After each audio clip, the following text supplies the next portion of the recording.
नेपाल के रसुआ जिले से फ्लैश फ्लड की बेहद खौफनाक तस्वीर आई है।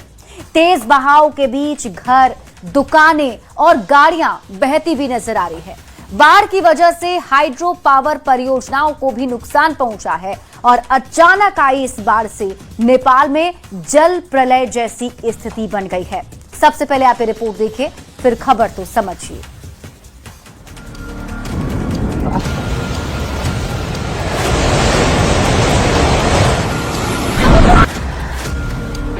तैरती गाड़ियां, पानी के सैलाब में धराशायी होता घर।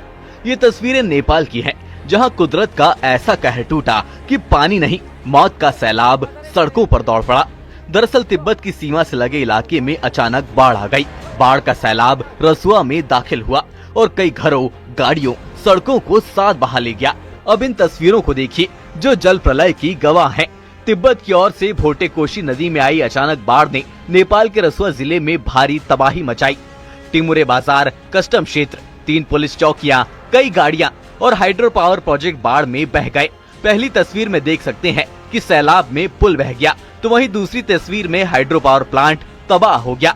बताया जा रहा है कि मलबे में करीब 4000 लोग दबे हैं। इन तस्वीरों में आप देख सकते हैं, चारों तरफ तबाही का मंजर है। तिब्बत की ओर से आई अचानक बाढ़ ने नेपाल के रसुआ जिले में भारी तबाही मचाई। लेंदे खोला के भोटेकोशी नदी में आई अचानक बाढ़ से टिमुरे बाजार और रसुआ सीमा नाके के कस्टम क्षेत्र को व्यापक नुकसान पहुंचा। बड़ी संख्या में गाड़ियां और अन्य सामान बाढ़ के तेज बहाव में बह गए। कई जल विद्युत परियोजनाओं और बस्तियों को भी नुकसान पहुंचने की खबर है। बाढ़ की भयावहता का अंदाजा इसी से लगाया जा सकता है कि बाजार और सीमा क्षेत्र में खड़े कई गाड़ियां पानी के तेज बहाव में बह गए। स्थानीय स्तर पर बड़े पैमाने पर नुकसान की जानकारी सामने आई है। बाढ़ का असर रसुआ से आगे नुवाकोट तक भी पहुंच गया है। रसुआ में बाढ़ और संभावित खतरे को देखते हुए काठमांडू से रसुआ, नुवाकोट, चितवन और दादर जाने वाले गाड़ियों की आवाजाही रोक दी है। Bureau report, news 18। और अब आपको पूरी खबर विस्तार से समझाते हैं। नेपाल में आई बाढ़ की गंभीरता को अब आप समझिए। सबसे पहले तो आपके मन में ये सवाल उठ रहा होगा कि आखिर ये बाढ़ आई कैसे। तो आइए आपको ये समझाते हैं कि नेपाल में इतनी भयंकर तबाही कहां से आई। देखिए, नेपाल में बाढ़ का जो पानी है वो तिब्बत के ऊंचे इलाकों से आया है। बताया जा रहा है कि सुबह तिब्बती क्षेत्र में 4.4 तीव्रता का भूकंप आया। इस भूकंप की वजह से पहाड़ों पर जमी बर्फ जो है वो हिलने लगी। भूकंप के कारण बड़ा भूस्खलन और हिमस्खलन भी हुआ। हिमस्खलन के मलबे ने लेंडे नदी के प्राकृतिक बहाव को ही रोक दिया, यानी जिस डायरेक्शन में नदी जाती है उसे एक जगह पर रोक दिया गया। अब जब नदी का रास्ता रुका तो वो अचानक एक कृत्रिम झील बन गई। झील में कुछ ही समय में भारी मात्रा में पानी जमा हो गया। अब जमी हुई कृत्रिम झील का बांध पानी को संभाल नहीं सका और पानी के दबाव के कारण नदी में बनी झील का बांध टूट गया। अब झीलों में जमा पानी, पूरा जो पानी है वो सीधे तेजी से नीचे की ओर बहने लगा। अब पानी तेजी से भोटेकोशी और त्रिशूली नदियों में आकर मिल गया। अचानक आए जल प्रलय से नेपाल में भारी तबाही मची, जिसकी तस्वीरें रोंगटे खड़े कर देने वाली है। और आइए अब समझते हैं कि नेपाल में आई बाढ़ कितनी गंभीर है। नेपाल का रसुआ जिला इस आपदा का केंद्र बना है। टिमरे बाजार, साइप्रुवेसी में भारी तबाही मची है। रसुआ सीमा नाके का कस्टम क्षेत्र पूरी तरह से तहस नहस हो गया है। इस बाढ़ के तेज बहाव में कई जल विद्युत परियोजनाएं भी बह गईं। तस्वीरों में दिखता है कि सड़कें, पुल, पुलिया, चौकियां, ये सब कुछ पानी में समा गई और प्रभावित क्षेत्र में बिजली की सप्लाई तो पूरी तरह ठप हो गई है। इसके साथ ही कैलाश मानसरोवर यात्रा पर जा रहे तीर्थयात्री बीच में ही फंस गए हैं। बताया जा रहा है कि करीब 400 विदेशी तीर्थयात्रियों से संपर्क भी टूट गया है और तीर्थयात्रियों में 105 भारतीय नागरिक भी शामिल हैं। आपदा में अब तक कई लोगों की मौत की पुष्टि हो चुकी है। जानकारी ये मिल रही है कि करीब 1000 लोग ऐसे हैं जो लापता हैं, उनके बारे में कोई जानकारी अब तक नहीं मिली है। अब इस तबाही से लोग बहुत ही परेशान तो हैं ही और स्थिति काफी गंभीर बनी हुई है।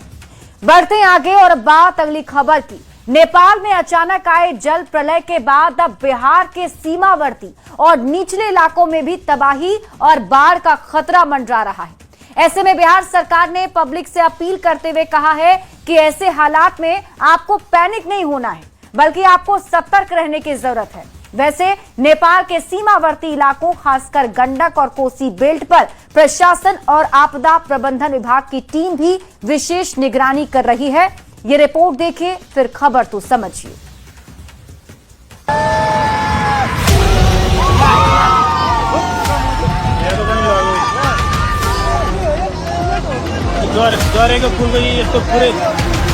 नेपाल की नदियों में उफान से गंडक और कोसी रिवर में बाढ़ के रौद्र रूप का खतरा मंडराने लगा है। नेपाल में आई इस बाढ़ का असर नदी के बहाव और जलस्तर के आधार पर बिहार के सीमांचल और चंपारण बेल्ट पर भी पड़ने की संभावना है।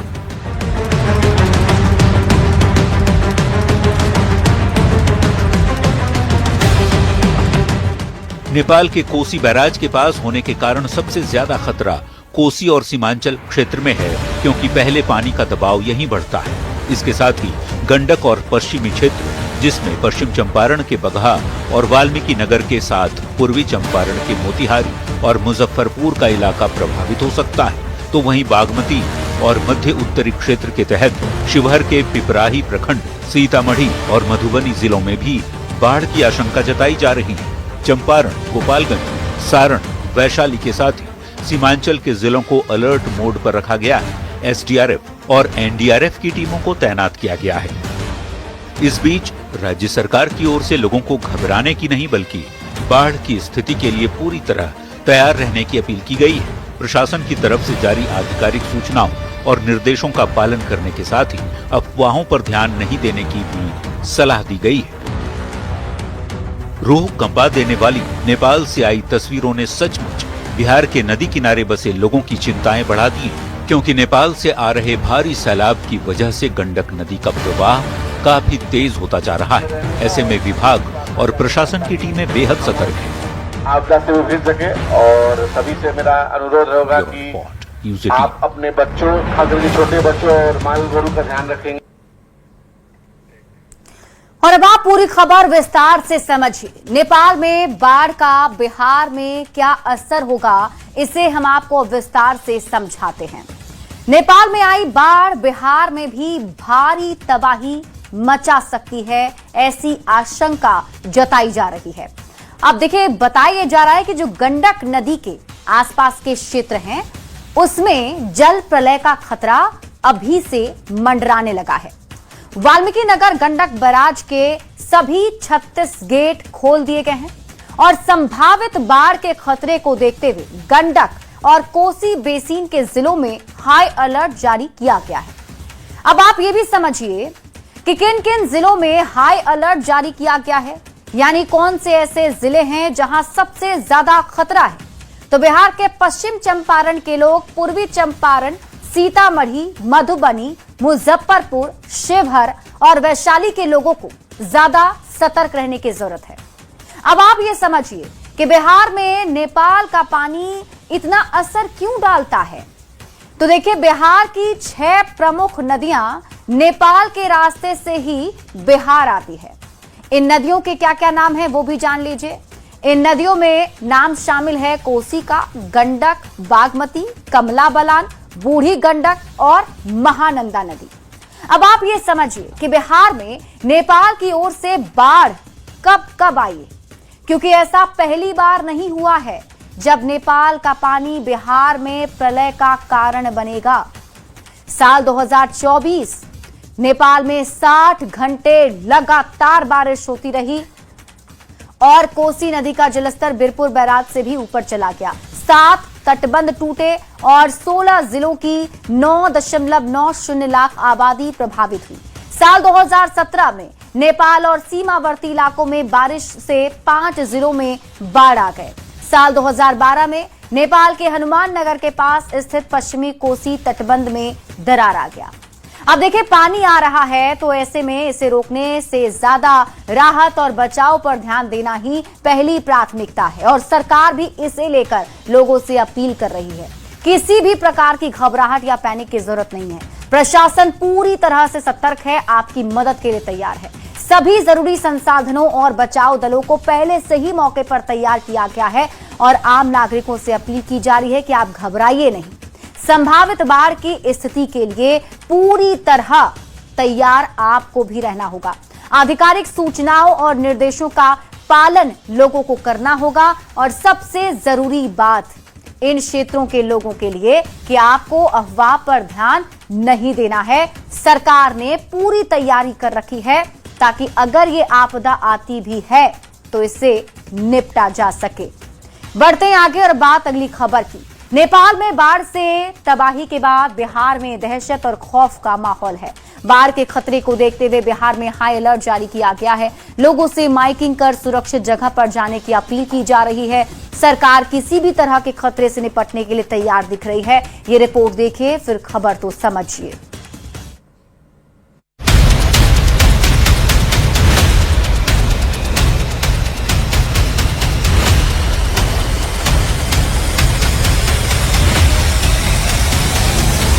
नेपाल में बाढ़ से भीषण तबाही आई है। हर तरफ बर्बादी के मंजर हैं। नेपाल के रसुआ जिले से फ्लैश फ्लड की खौफनाक तस्वीरों ने सबको डरा दिया है। तस्वीरों में तेज बहाव के बीच घर, दुकानें, गाड़ियां बहती नजर आ रही हैं। नेपाल में अचानक आई भीषण बाढ़ के बाद बिहार में हाई अलर्ट जारी किया गया है। हर तरफ माइकिंग की जा रही है, लोगों को सतर्क किया जा रहा है। नेपाल चीन सीमा के पास त्रिशूली नदी में अचानक बढ़े जल स्तर के बाद गंडक नदी में बाढ़ की आशंका है। ऐसे में बिहार में हाई अलर्ट जारी कर दिया गया है। सीएम सम्राट ने हाई लेवल बैठक कर सभी अधिकारियों को अलर्ट रहने के निर्देश दिए हैं। नेपाल में आई भीषण आपदा के बाद गोपालगंज में गंडक नदी के जलस्तर में तेजी से बढ़ोतरी होने की संभावना जताई गई है। अगले 24 घंटे के अंदर गंडक नदी के जलस्तर में बढ़ोतरी होगी और ऐसे में जिला प्रशासन के तमाम अधिकारी इस वक्त अलर्ट मोड में है। जल संसाधन विभाग के अधिकारियों को भी तटबंधों पर तैनात किया गया है। अधिकारी इस वक्त तटबंधों पर आकर माइकिंग कर रहे हैं और निचले इलाके में बसे लोगों को सतर्क और सावधानी रहने के लिए अपील कर रहे हैं। बिहार में बाढ़ के खतरे को देखते हुए स्पेशल एडवाइजरी भी जारी की गई है। भारत नेपाल सीमा के निकट गंडक नदी के किनारे प्रशासन को सतर्क रहने की सलाह दी गई है। तटीय क्षेत्रों में आवश्यक एहतियाती सुरक्षा उपाय करने को कहा गया है। गंडक बरार के सभी गेटों से पानी के सुरक्षित और सुचारू निकास पर जोर दिया गया है। नेपाल में भीषण तबाही के बाद बाढ़ बिहार में बर्बादी की कहानी न लेकर आए, इसके लिए तमाम जरूरी उपाय किए जा रहे हैं। बाढ़ से निपटने के लिए सरकार पूरी तरह तैयार है। न्यूज 18 के लिए बेतिया से मुन्ना राज, गोपालगंज से गोविंद कुमार, मुजफ्फरपुर से प्रियांक सौरभ और सीतामढ़ी से राकेश कुमार की रिपोर्ट।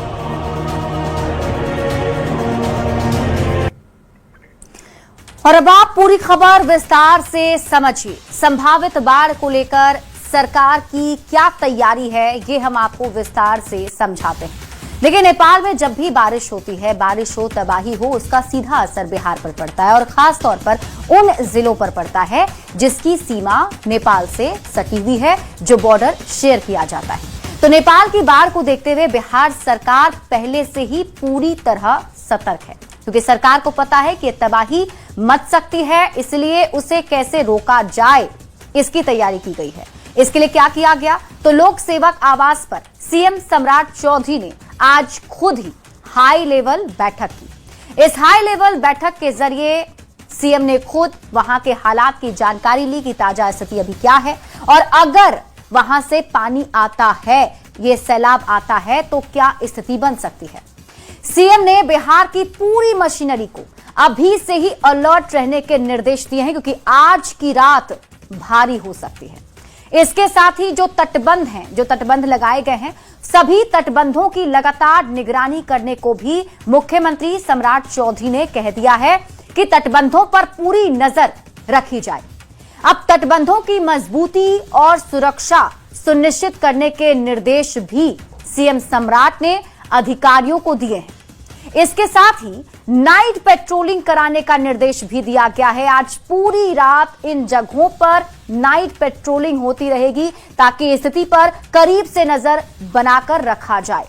अब सीएम ने प्रभावित इलाकों में माइकिंग भी करवाई, लोगों को चेतावनी भी दिया गया। जो इन इलाकों में रहते हैं उनसे अपील की जा रही है कि आप सभी को सतर्क और सावधान रहना है और उच्च स्थानों पर अगर आप जा सकते हैं तो वहां जाकर रहिए। इधर मुख्य सचिव प्रत्यय अमृत, उन्होंने भी हाई लेवल मीटिंग की। इसके साथ ही डीएम और पुलिस अधिकारी जो हैं वो भी साथ में मीटिंग कर चुके हैं। सभी को हाई अलर्ट पर रहने के निर्देश दे दिए गए हैं। इसके अलावा तैयारी है नाव की, शेल्टर की और कम्युनिटी किचन की, क्योंकि कई बार ऐसा होता है कि अगर लाखों लोग प्रभावित होंगे तो उनके लिए खाना कहां से आएगा, तो इसके लिए निर्देश जो है वो दिए गए हैं। सोशल मीडिया पर अफवाहों को रोकने के निर्देश भी जारी किए गए हैं। एनडीआरएफ और एसडीआरएफ की टीमें जो हैं वो रेस्क्यू के लिए इन इलाकों में तैयार कर दी गई है। एक एनडीआरएफ टीम सीधे गोपालगंज भेजी गई, दूसरा जो एनडीआरएफ टीम है वो मुजफ्फरपुर में स्टैंड बाय पर रहेगी। एक टीम बेतिया में तैनात की जा चुकी है और इसके साथ ही सशस्त्र सीमा बल की क्विक रिएक्शन टीमें भी तैयार रहेंगी और इस पर नजर बनाए रखेगी।